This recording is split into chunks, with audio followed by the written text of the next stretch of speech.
Okay, well, thank you all so much for coming. This is a series that we've put on for about, I don't know, 5 or 6 years now, and we've it's an intention to get to know leaders in our midst, both in the university and outside the university, and just get to know them better and understand how they view leadership and how they view the world better.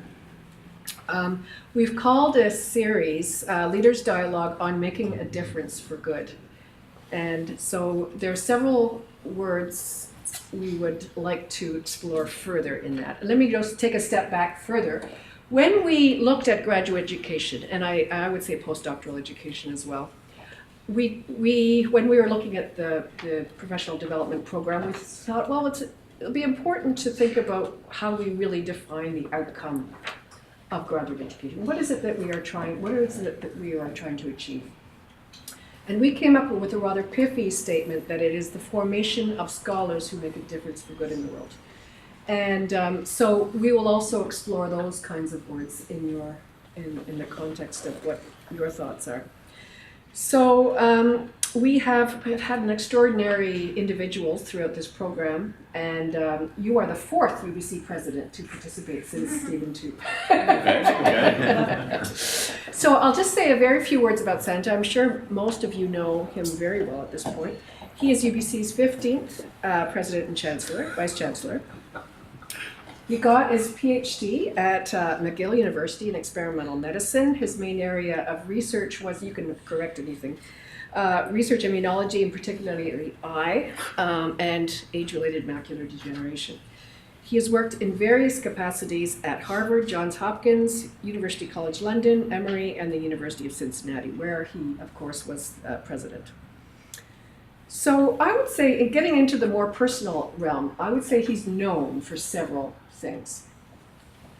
And I'll quote something that came from the University of Cincinnati. Many students consider President Ono one of the most accessible, humble, and down-to-earth faculty members at the university. His dedication to the university, its students, and surrounding communities is unparalleled. His ability to empathize and connect with faculty, staff, and community leaders with a sense of humor has become his calling card. So I think that really hit the nail on the head in terms of many of the things that you are known for. And I would say he's achieved this reputation in part by his extraordinary use of social media. He was identified as the most notable president of the year in 2015 by Times Higher Ed, and I think that was largely around his social media use. He has over 15,000 Twitter followers. And I'll talk about those other things later, but he's also deeply committed to diversity. And he has been awarded in that realm. He's an outstanding musician, a cellist. And he is, well, I guess through social media, he is known and does this remarkably well to engage people, to engage students, faculty, staff, alumni, and public. He makes authentic connections with them. He's accessible. He displays a sense of vulnerability, and part of that was in talking about his own mental health challenges. He is encouraging and celebrating of others' successes. So that's my very discrete summary of Santa Ono. So can I just delve into, so the way we'll do this is I have a few questions I would like to ask, and then we'll open it up for everyone. And you have to leave at 4:30 on the dot. Do you? Unfortunately, we have all these Order of Canada people here to recognize, which all of you will become future members of our community. So can I ask, okay, we'll just start in then. Why did you want to come here? Well, UBC is very special to me. First of all, thank you for coming here on this rainy day to have this dialogue. I'm looking forward to receiving your direct questions. But to answer your question, when my father was a professor of mathematics at UBC, the year was 1962 when I was born actually here. I was born on a street called President's Row, which is not that far away from here. Maybe some of you actually know that street. And I was very dismayed. I'll be quick, I promise. But I was very dismayed because I would every now and then I'll drive to President's Row to see where I grew up as a little kid. I was there from birth till 3 years old, and there was a house there. Does anybody here live on President's Row? Around, you know where it is, right? And so you know it's being renovated.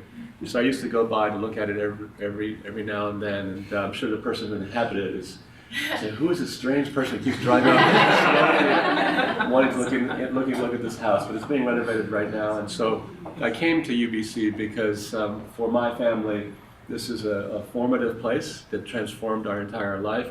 Just a brief snippet. My father was a mathematician, a young mathematician in Japan, post-war, and Japan was a very poor country. Much of everything had been destroyed around that time, and UBC offered my father a position in this distinguished math department. And so I really loved the University of Cincinnati. Things were going really, really well there. But in many ways, this is a dream come true, my life coming full circle. And I've been here for a year and a half, and everything has come true. This is an outstanding institution, great students, and it's just really a dream for me to be back here. Great, thanks. So this is a leaders dialogue, and so we will talk about leadership. And one thing I just very distinctly remember in your very first speech to the university when your presidency was announced, very early on even in that speech, you said you were a servant leader. There's many different ways of leadership, and there's different ways of categorizing them, but can you talk a little bit about what that means for you? Yeah, certainly. I'm sure there are people here from Sauder School of Business that have studied different leadership styles, and I would say that my leadership style is pretty atypical for North America, especially for a Fortune 500 company. Servant leadership is usually not embraced in a very large organization, but it's something that works for me, and I think it works for the right kind of institution. I actually think it works very well at an academic institution where shared governance is really at the core of what we do: civility, mutual respect, respect of academic freedom.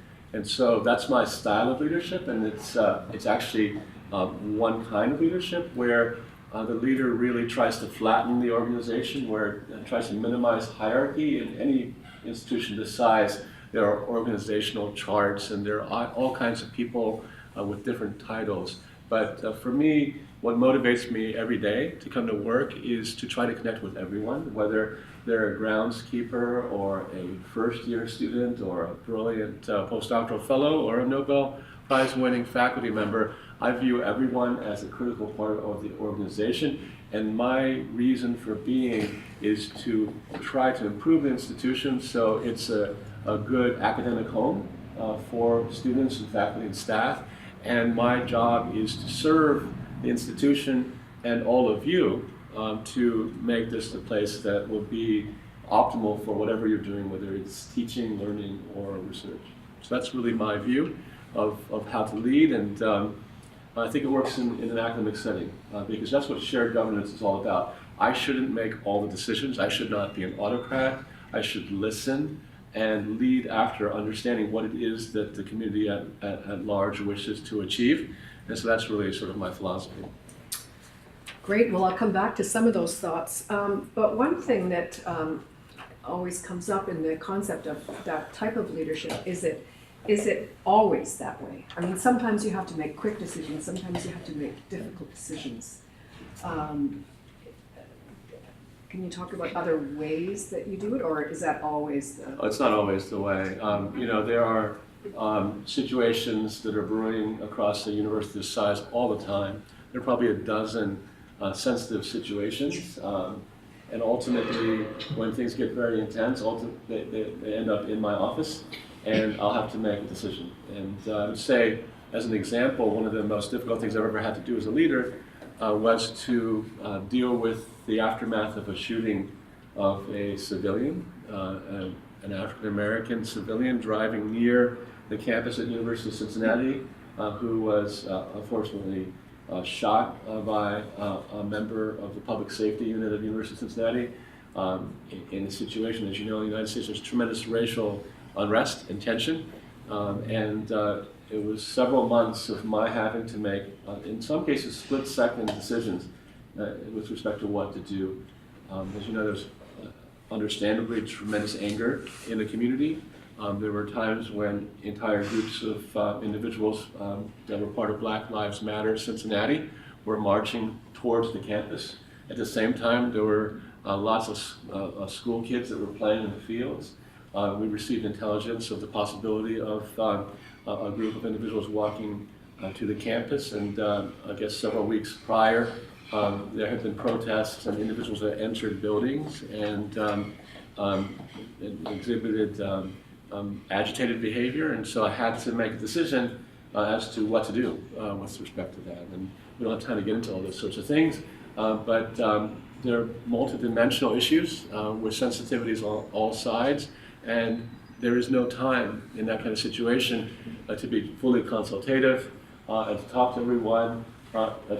In those sort of situations, you just have to do your very best, and at some point you have to trust your instincts and your gut instincts, and try to make the best decision for the university and for the surrounding community as well. And so, no, you can't always be consultative. Sometimes you have to be decisive, and that's part of the position. Great, thanks. So there's a lot been written about servant leadership, and some of the attributes that are necessary for it have been described. One is, well, first of all, you're motivated to serve first and lead second. So it's service orientation.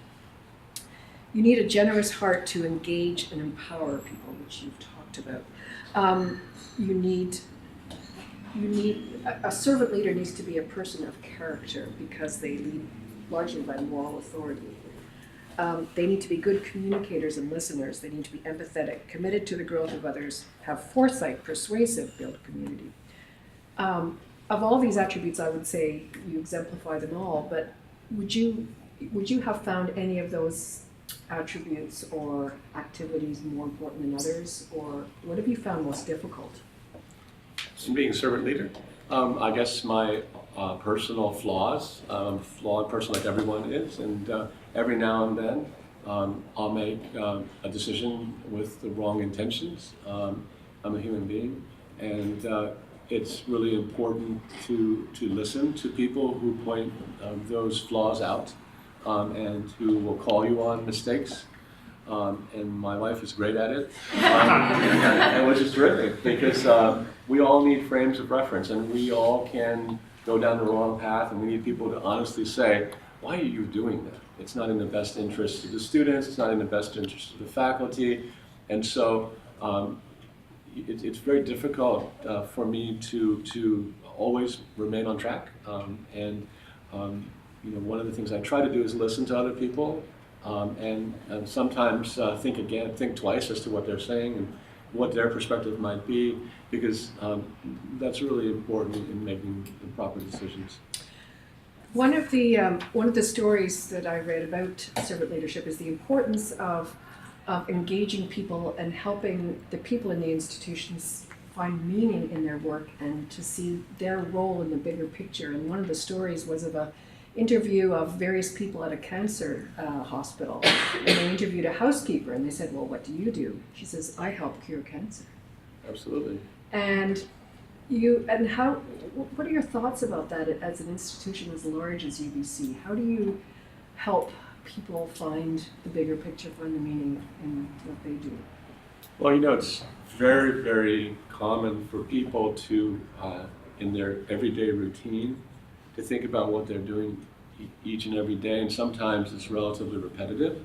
There's a broad range of activities and jobs and tasks for people at this university, and it's sometimes very hard to see the forest from the trees. I think that's part of my job, is to shine a light on why each person is playing such a pivotal role in the success of the university. This morning I had breakfast at 7:30 a.m. and believe it or not, a whole bunch of people signed up to come and speak with me. They arrived at 7:15. And For me, I do that with students, I do that with faculty, I do it with staff, but the staff breakfasts are particularly meaningful to me because there's a couple of things you learn. First thing you learn is that a lot of the people who are working here graduated from UBC and would never leave, didn't want to leave. And that's, I think, pretty revealing. Number two, very few of the people who work here are actually born in British Columbia or Vancouver. They're from all over the world. And it tells you a little bit about Vancouver as a city, but it also tells you a little bit about how international and global this university is.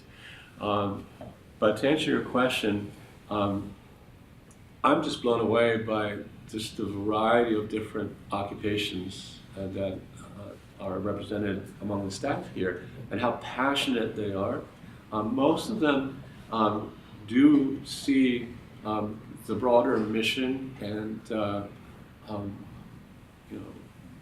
raison d'etre of UBC, and they're proud of it, and they can see how they contribute to the entire organization. But part of my job is when they're actually in that little rut and things are feeling repetitive, is to shine a light on them and to give them a shout out every now and then and say, this is why what you're doing is mission critical to the institution. And I'm talking about groundkeepers, I'm talking about people in the research office, people in the graduate school, people who are working with prospective students and their families as they come through. There are almost 100,000 students that come through looking at UBC. Every single one of these people is part of the network of individuals that makes what happens here possible on an everyday basis. I'm gonna just ask sort of two main more questions, and then I'll leave it for you guys. But one of the reasons, the reason we called that we sort of our tagline was "Formation of Scholars Who Make a Difference in the World" is from the Carnegie Institute of the Doctorate. The publication that they did was called "The Formation of Scholars," and they used those words very specifically. Why formation, not training, education? Why formation? And I'll just read just the sentence that they explained that. They talked about doctoral students, yet the more they understand, the heavier their moral obligation to use their knowledge and skill with integrity, responsibility, and generosity. They are thinkers and actors, intellectual adventurers, and moral agents. The idea of formation, borrowed from religious educators, refers to the kind of education that leads to an integration of mind and moral virtue that we often call character or integrity. So that's a huge mission for the university, if that's truly what we're doing. And I know you have talked frequently about educating the mind as well as the heart. And can you talk us a little bit through what you mean by that? And presumably it's not indoctrination. It is. No. It is. And so how do we or should we inculcate a sense of integrity and character? Well, I think everyone has a role in forming all of the students, whether they're undergraduate, graduate, or professional students. And, it's not something that's just integrated into the curriculum or into co-curricular experiences.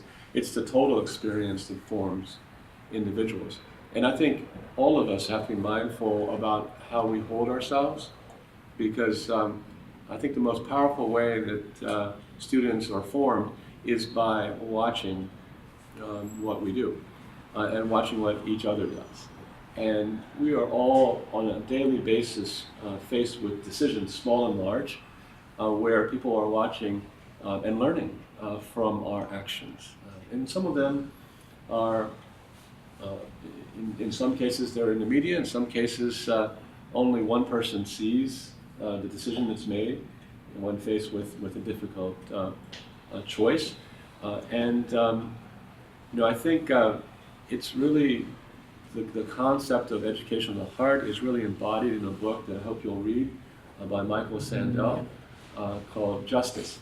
I'm actually inviting him to give a talk to the entire University of British Columbia community in February of this coming year. Hopefully he'll come. It's not finalized, but even if he comes, please come to listen to him speak. Even if he doesn't come, and if you haven't read the book, get the book, because it really gets down to those difficult decisions that each of us have to make that really forms who we are and forms the foundation and basis for one's integrity, and will define you in terms of your personal values. And so the education of the heart that we receive at whatever educational institution we matriculate at is really, I think, a whole meshwork of examples that we experience by looking at people around us. And that includes me, it includes you, it includes the people to your right, to your left.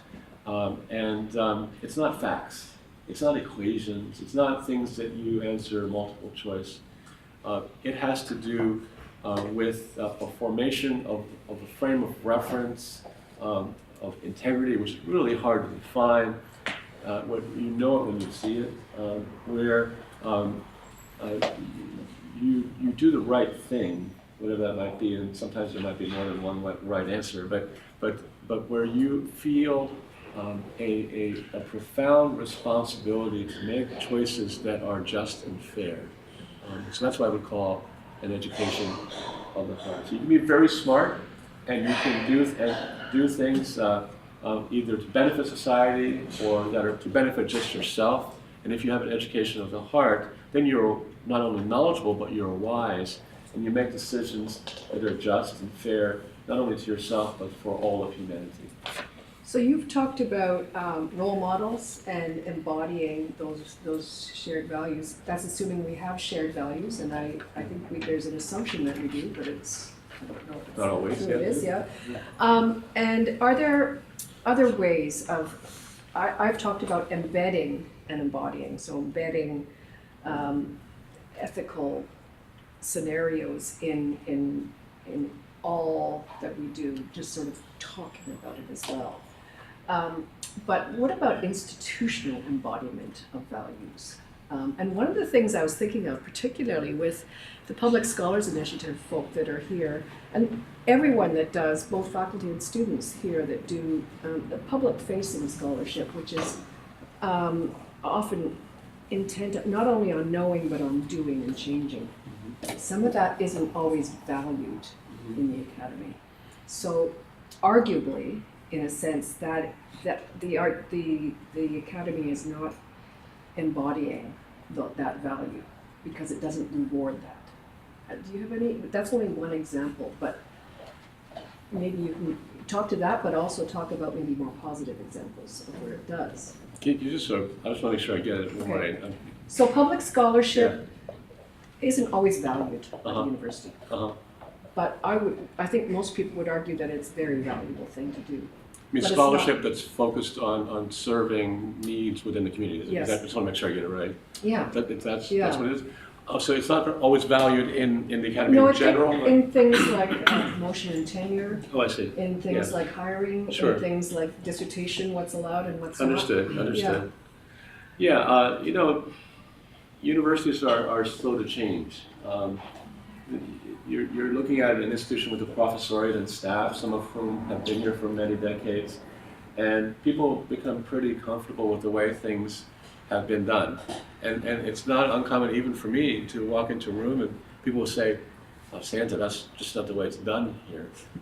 And so it's for that reason that all of you and the undergraduates are an incredibly important force at the university.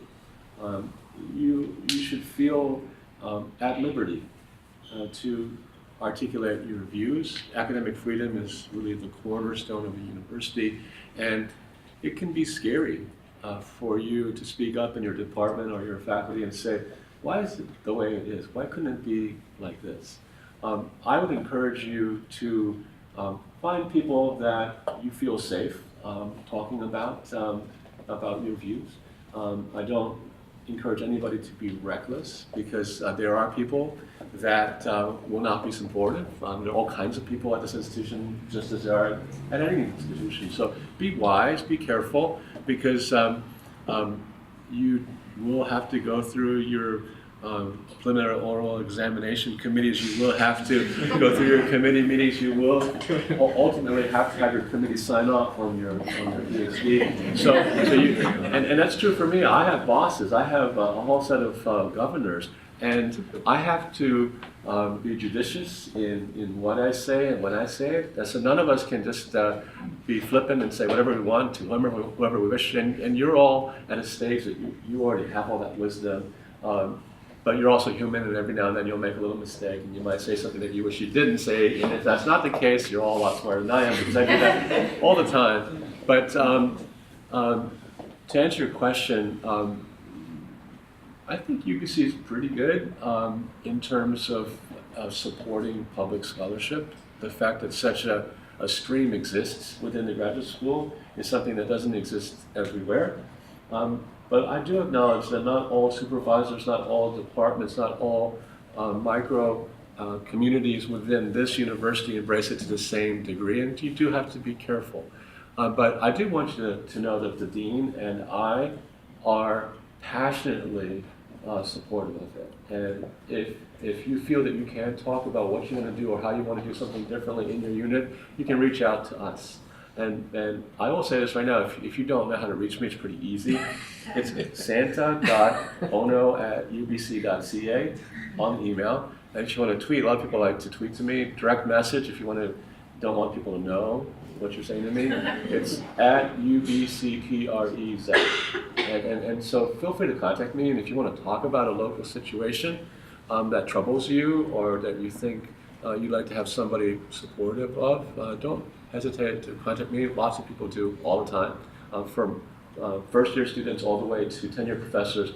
Do reach out to me, and if I can't be supportive, I'll try to find somebody who can. And so that's all to say that you're right, that the academy, this university, the academy in general, doesn't uniformly support that. But I am very optimistic that in the future at UBC, there'll be a much stronger and more robust support of public scholarship. We're in the midst of a strategic planning process, as you may know, and I would say the dominant theme that came through with over 9,000 people providing feedback is that that's what they want UBC to be, to differentiate it from other great universities. A university that is really focused on using its collective strengths, human capital, ideas, and to mobilize that knowledge for the betterment of the world. That's going to be in the vision statement. And it has been articulated passionately by members of staff, by first-year students, and deans of the university. So with that kind of collective convergence on that being the mission of the university, I think looking into the future, I'm very confident that's what we're going to become. That's what we're going to become. And the more you all talk about it and say that's something you're passionate about, your momentum is really going to help accelerate that process of changing this institution's focus. It's very exciting to hear you say that. Yeah. Can I also say a couple more positive things about what I meant by embodiment of values in an institution? And it's something that really moves me. It is the clear embodiment of things like caring about students' well-being, caring about postdocs, caring about diversity, caring about mental health and those things. Sure. So I think those are lots of examples of embodying a value that we espouse. So let me tell you one thing. So I've been fortunate to get thousands of direct input about the strategic plan. And I think one of the things that will excite you is that another dominant theme coming is the compatibility of a caring community and excellence. There used to be at MIT and the University of Chicago where I went. When I was at University of Chicago, it was not exactly the most warm and fuzzy place. It was very cold. But also, there was this atmosphere that you looked to your left, you looked to your right, only one of them is going to graduate, and they laughed about it. In fact, I hope it's not like that here at UBC. But that was really sort of the atmosphere. And so there's this myth that great universities are tough, and that they cannot be supportive, and that's good for your formation because that selectivity of who can survive forms you into an outstanding scholar. I don't believe that for 1 second. I believe that you can be a very nurturing community and more people can succeed. I think that in many cases, in those severe environments, people succeed in spite of that environment. And it's much better if more students succeed. And I hope that that's what we become. And so the thinking that I think is emerging in those conversations is, let's have a community that leads with caring. And perhaps the end result will be that more people will be successful. And you also have to be really worried about the word successful. What does success, how do you define that? That was one of my questions, so you can answer it. Well, I want to actually talk to some of the students, but there are traditional ways of defining success. Some people would say success is defined by how many zeros are in your bank account. Or behind the number. Not zeros. You know what I mean. So, but I mean, that's one way of looking at it. But another way to view success isn't by your personal wealth, but the legacy that you leave with what you've done in service of humanity. So we can help define the meaning of success by the conversations that we have and by modeling that behavior. Okay, I just have one little question, and then it's over to the students. And it's a very practical question. So one of our previous leaders that we had a dialogue with was Sir Al Ainsley Green from the UK. And he said one of the most important, sort of the rate-limiting step of being an effective leader is your time management. And you expend enormous energy throughout the day. How do you manage your time? I am, it's not fair because I cheat in that I have a staff around me. So if you look at me in isolation, I'm totally disorganized. And the fact that I'm organized and get anything done is because I'm surrounded by people that make sure I arrive at the right place at the right time and complete tasks at the right time. And so it's not me, it's the staff around me that really help me succeed. And in my personal life, it's my wife, Wendy, that helps me succeed. So well, that's a cop-out answer. I owe it to them. Okay. Oh, let's open it to you folks. And okay, 1, 2, 3. It's funny that you mentioned University of Chicago because my friend went there and he said that the motto is where fun goes to die. Yes, that's right. You're kidding. That's right. So I was walking over here thinking about the times I've seen you in public scenarios and how I would describe you as playful. And I think that often playfulness is not encouraged in a leadership role, but it's something that I feel makes you so endearing to a lot of the students on this campus. So I'm curious if there was ever a time that and I don't know if you would agree that you're playful, but I'm curious if was ever a time that your playfulness was squashed or discouraged when you were in leadership positions, and how you have, as you're tackling many serious issues, how you have managed to hold on to this sort of like joie de vivre and playfulness that you kind of. I'm still pretty playful. I have crazy socks. Yeah. I wear bow ties where most people don't. And I'm just being me. And I think it's really important to be your authentic self. I think that if people believe that you're just being yourself, it eliminates distance between yourself and yourself and the other people that you're trying to interact with. So be authentic is what I'd say. I'll get to answer your question in a second. I think it's part of servant leadership. If you're approachable to everyone, then you can be much more successful in connecting with people, and servant leadership requires that kind of connectivity. And it's really helpful for me because if I can really connect with all kinds of people, then I get a sense of how we're doing it as an institution. And if my job is to serve the institution, if I'm, always secluded and people aren't telling me what they really like and don't like about the institution, then I can't serve because I don't understand what's working and what's not working. And so I would love it that students will actually tweet to me and say the Wi-Fi is terrible at Kerner or something. It's important because then I can call somebody and say there's something wrong with Wi-Fi at Kerner. Otherwise, there would be no way for me to know. Have I ever gotten in trouble for being playful? I mean, I crowd surf at stadiums, and so I've never gotten any criticism from Board of Governors or from Board of Trustees at the University of Cincinnati. So, but it could be because I'm a tenured professor, and it could be because you know, I have a track record as a president, and so I think that a lot of the boards that I serve will accept me despite my playfulness because they see value in other things that I do. So to answer your question, have I ever gotten in trouble for being playful? The answer is yes. When I was younger, when I was a senior vice provost at Emory University, there were some who felt it was inappropriate and not distinguished and dignified to be playful. But I would say that after I became a provost, people, you know, either, you know, they were just happy with how I was performing, or they felt, you know, the guy has a track record now, we'll just, you know, we may not like it, but it's okay. Well, that's part of who he is. So I think when I was younger, when I was early on in my career, yes, there were people who looked askance at it and said, that's not exactly what our vision of a provost should be.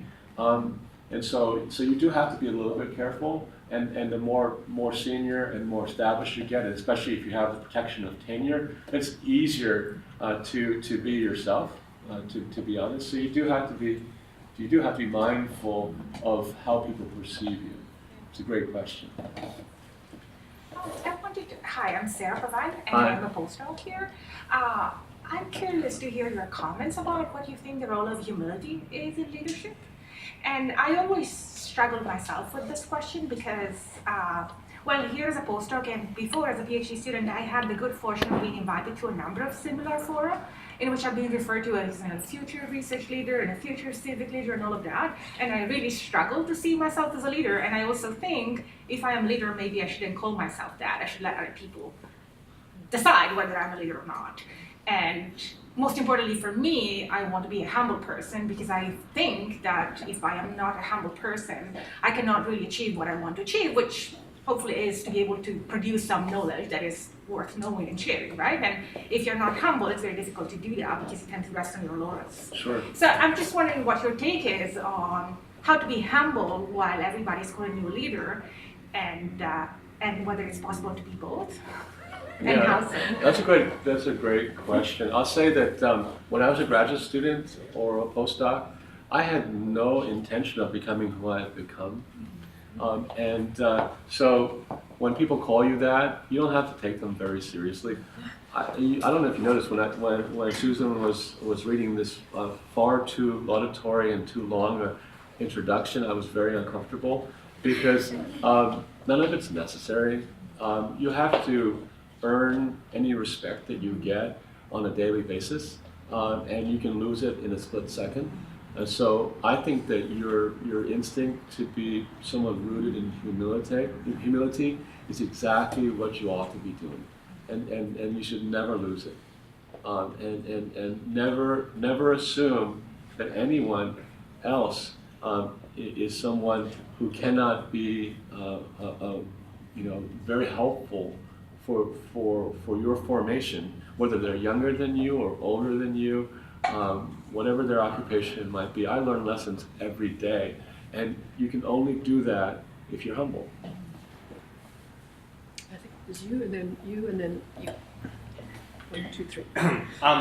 So there's a lot of growing skepticism towards higher education, especially south of the border.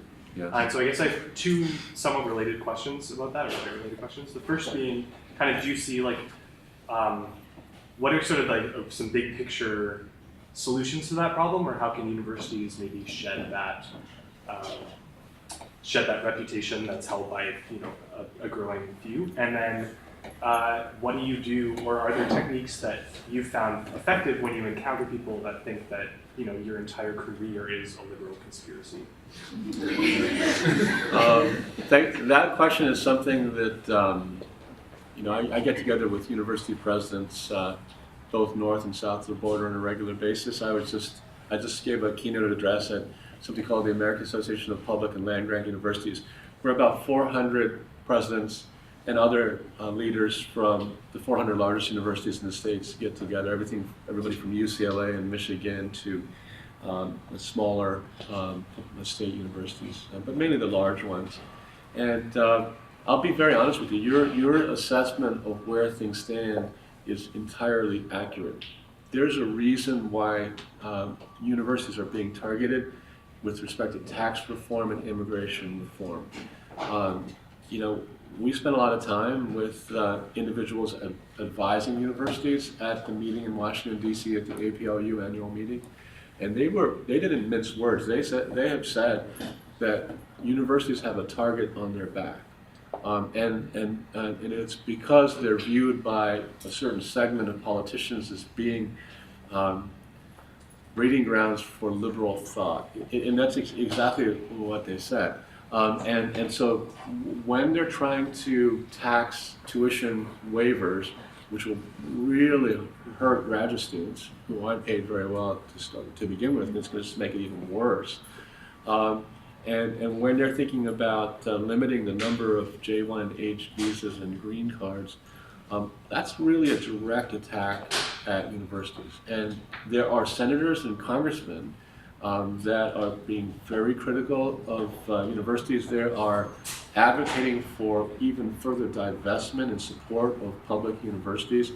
That's all true.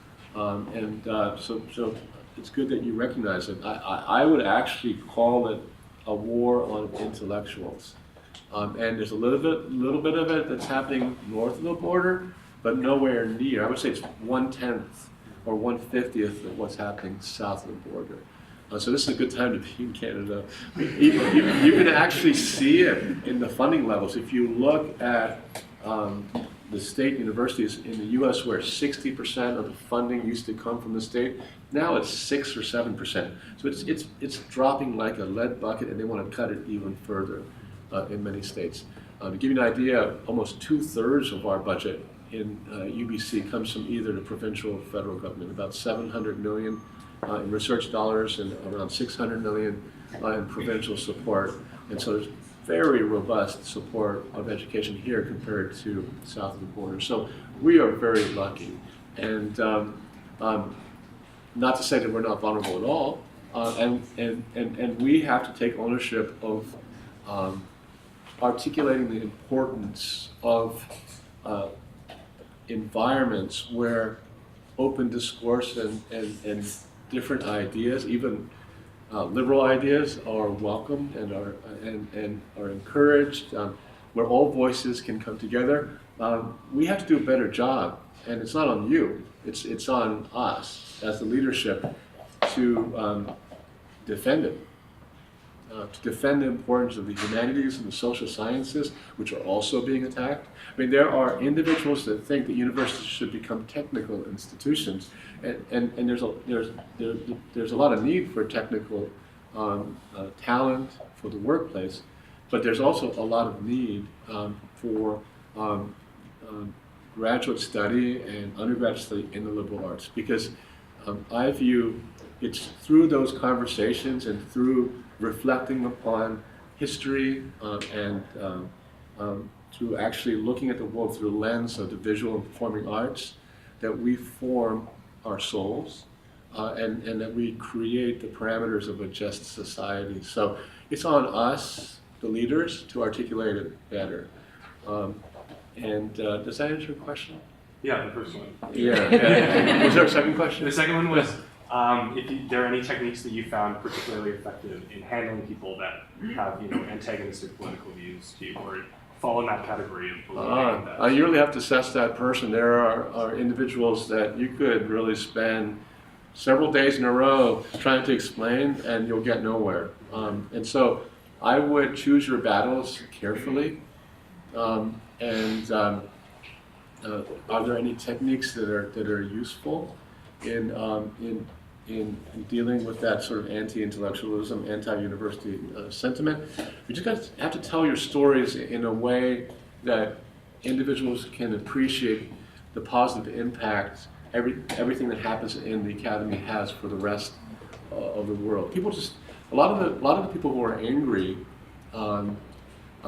are angry because they feel left out of progress and technology, and so I don't blame them, and I don't think any of us. If you approach them, I think, with empathy, and listen to them first, and then second, if you can engage in a situation where you try to solve their problem, then I think then we can possibly reverse that negativity that exists predominantly south of the border.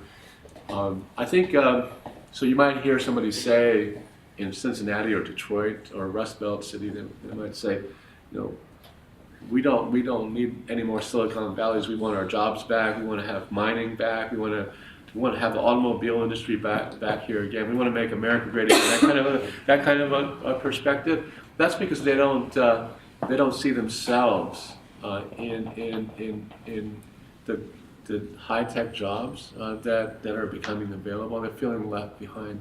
And so it's incumbent upon all of us to think about how to involve them and to empower them and to share some of the wealth that comes with progress with them as well. Great, thanks. Yep, okay. Well, thank you so much already for your comments today. I was just wondering, in a leadership position where you have so many things on your plate on a daily basis, and particularly when you're really making an effort to make yourself accessible to everybody, quite a lot of the time, how do you carve out time for yourself and for your family? How do you find that balance? Well, when I look at my calendar, it would be very easy for me. It's not uncommon that there are, on a given day, I can only physically fit in maybe 15 or maybe 16 appointments, and an hour or 30 minutes here and there, or I like coming to speak with you. I came here because this is something I wanted to do, and I wanted to connect with you guys. But the way I protect time for myself and my family is I look at the whole calendar the week before, and I look ahead, a month ahead, and if I see, I could easily fill every single slot from 7 a.m. until 10 o'clock at night with something, if I wanted to, but then I'd have no life. And I have a lovely family, and I have no time for them. And so we look at my calendar, and sometimes we say, I just can't do that, I just can't do that. This is a protected night, this is a protected night. There are too many nights that are out, I'm out. And I could be traveling all the time, but then I would not be a dad. And so sometimes I just reject entire trips because I want to see my daughter play soccer. I want to see her grow up. And so you have to protect yourself, because if you're not doing that, then you won't be a well person. And if you're not a well person, then you can't serve the institution. And everybody has their limits. And so you gotta love yourself too. And I encourage you to do that. I think as graduate students and postdocs, I remember I was a grad student and postdoc, sometimes I didn't take care of myself. And that'll impact on your mental wellness, which will ultimately negatively impact your productivity. You might think that you're working harder and you're doing better science, but actually you won't be. It'll be better for you to take your calendar, cross off an evening, watch a movie, go out with your friends, listen to a concert, go to a basketball game. That's not getting in the way. It's going to make you healthier. It's going to make you live longer and be more productive. It was, yeah. Oh, sorry. It was, yeah. Being in a leadership position, what is something that you've always wanted to achieve or have achieved, and what did you do to get the help to help bring about those changes? Diversity is incredibly important to me. It gets me angry when I go to different units and everybody looks the same. And because one of the wonders of the world that I get to witness in the front row is the power of diversity. And you can see it in universities. You are represented in multiple faculties around this institution. You can see it in the rich culture that each of us brings to this milieu. And so different institutions are at different places with respect to diversity and inclusion. And I would say at several institutions, I've made that a priority. And I will make it a priority here too. I've only been here for a year and a half. And right now I'm focusing on building out my team and developing a strategic plan, which will clearly articulate the need for a crisp diversity and inclusion plan for UBC. It doesn't exist right now. There's a general thing that's on the shelf and nobody thinks about it and most people don't know it exists. That's not a functioning diversity plan. It's not a criticism of the people who've worked on it or the people that are involved in those activities, because they're wonderful people. But it really needs to be at a different level here. And so to answer your question, in London, in Cincinnati, at Emory University, it was really a priority for me. And I guess I'm most proud of the fact that whether you look at culture of those institutions, I really think I can say they became more inclusive. And I guess I'm really proud of the fact that we had specific programs, strategic programs that were funded, that we monitor on an annual basis to see whether we had progress in growing the numbers of women in faculty in STEM disciplines at University of Cincinnati. We were a national hub for that, and a lot of people, I think, emulated what we did at that institution. I want to do it here too. And so I'm really most proud of that, because if you can really create a more inclusive environment, then you really enrich the whole institution. Okay, I have 4:29. Do you have one more question? Yeah, anything's fine, yeah. Okay, yes. I just want to touch base on being caring in the education environment when you're providing higher education, not just being cold. But what's the balance? So, I think at a point you're caring too much and you compromise higher education. All of a sudden, maybe you're not training the trainees at a level that you need to. So how do you, and I think I've seen that actually, and that's why I'm wondering, how do you balance that? Can you expand on that? I don't quite understand.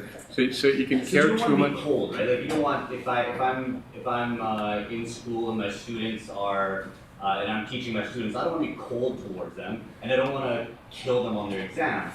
But if I want to be caring towards them, I don't want to be too easy on them either, in terms of, oh, it's okay if this happens, and be really, really lenient. So you do want to care for them, but you don't want to be too lenient on their education or on their quality of education. I don't know if that makes sense. I think I sort of understand. I think it's possible to be caring and also to be demanding at the same time. I don't think the fact that you care about individuals, whether they're students or fellow faculty members, means that you can't have expectations for them.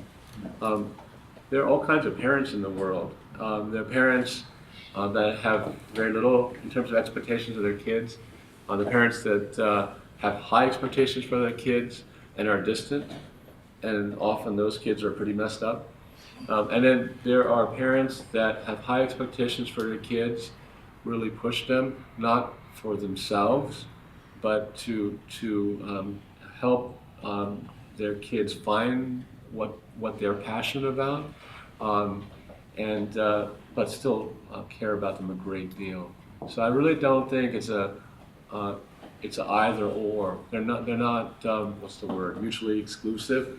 You can have a caring environment and still be have expectations. I don't like to use the word demanding because that has a negative connotation, but you can clearly define expectations, and you can demand excellence and effort and still be loving and caring. You had a question, yeah. So earlier we were talking about a vision for success for the university, and I was kind of wondering if you could tell us what your boss's, as analytically as possible, what your boss's vision for success at the university is, and how we can reconcile your differences. So my bosses are all of you. And my actual bosses to whom I report are the Board of Governors. And it's very interesting because I just had my performance review yesterday. and you shouldn't tweet this out because they're going to actually formally announce this at the board meeting next week, but I think they're pretty happy with how things are going. But I'll let them say that formally next week. So your question is, what do my bosses and how do they define success for UBC moving into the future, I think they grasp the concept that you can be a top, because now we're, depending on which ranking, but in many ranks we're a top 30 university in the world, which is pretty high rarefied air, if you will. They're proud of that. They certainly don't want to move backwards. But I think they truly are excited about becoming an institution that uses our gifts, our talents, and mobilizes that in a focused way to solve the problems of the world. So I think they back that. We're going to present this next week to the board meeting. I met with the executive committee board yesterday, and they're behind it. And those are the chairs of all the committees of the Board of Governors. And they're behind it. They're excited about it. And next week we present in front of the entire board. And I have a pretty good feeling that they'll be behind it too. So there is no dissonance that I detect between what I want to see happen, what it's been articulated through this consultation process from the entire university, and what they want to do. That's a good thing, because if the board, my bosses as you say, want to take it in one direction and the university wants to go in another, it's not a good thing. So it's a really good thing that right now I really think there's convergence, including the Board of Governors. So I think you probably should go. I should. She's keeping me on time. Yeah. I just would like to say on behalf of all of us, thank you so much. I realize, when you have 16 meetings in a day, this is a huge gift to us. It's my gift to spend time with you. Thank you so much. I'm so happy you're here at UBC. Thank you very much. Thank you.